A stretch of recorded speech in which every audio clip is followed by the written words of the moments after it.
All right, you guys, here we go. Part two, individual skills, style, and roles. Let's get it. So, teams are also known as multidisciplinary teams.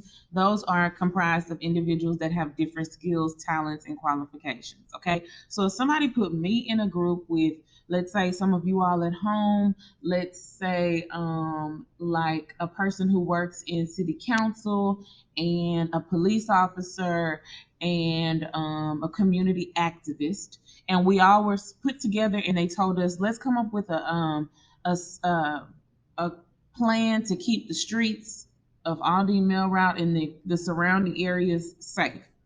Okay, that is literally the perfect multidisciplinary team because I have a certain background. You live in the area, you have a certain background. Police officers know what kind of crime happens. A community activist may know the benefits of the community and what kind of things that we have that are valuable here. And everybody in that group will help us be successful to contribute and create the type of thing that we want to create. Okay. So our skills are knowledges and ability. I'm sorry, are the knowledge and abilities that we gain throughout life. You all have certain things that you experience that I will never understand. But in the same token, I have things that I've experienced in life that you will never understand. I'm also older than you, so I have life experience. Some of you don't have any, well, most of you probably don't have any children, and I have a child. So, me as a parent, also, I've experienced more than you, different than you, maybe not necessarily more, but I've experienced something different. So what I know in my life, things that I've accomplished in my life and things that you've accomplished in your life, give us two different skill sets. Okay, we have different things to pull from because of what we've been through. Also, your talents. What are you good at that I could never be good at?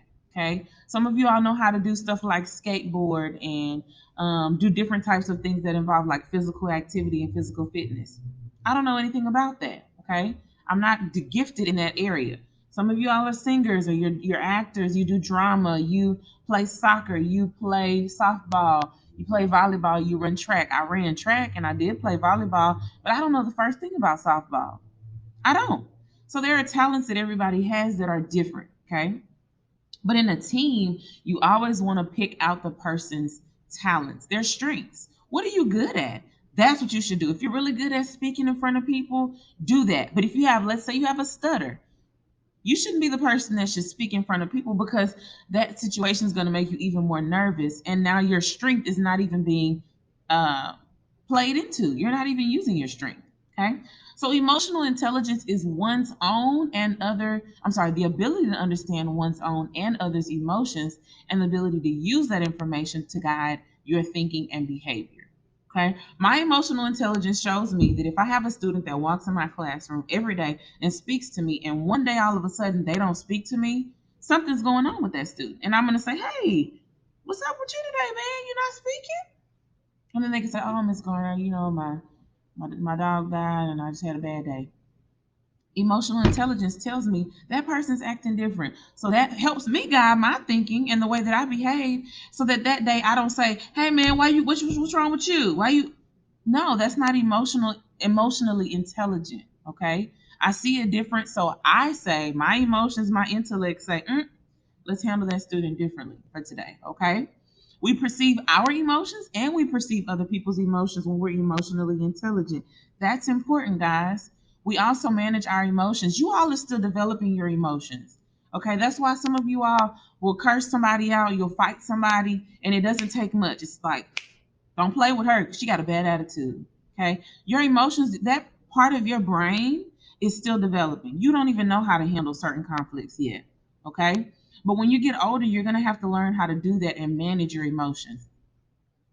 Four most common personality types: drivers, analyticals, expressives, and amiables. I want you to discover which one you are, okay? Who are you? Are you action oriented? Person gives you a task, let's get it done. Come on, guys, let's get it done. I know some people, high school students, that are like that, okay? You adapt, you're good at communicating, you demand attention, you're independent, you're competitive. Are you analytical? You take a second and you think, hmm, I don't know about that. Okay. Are you precise? You're very cautious. Systematic, you're very controlled. You hesitate a little bit. Okay.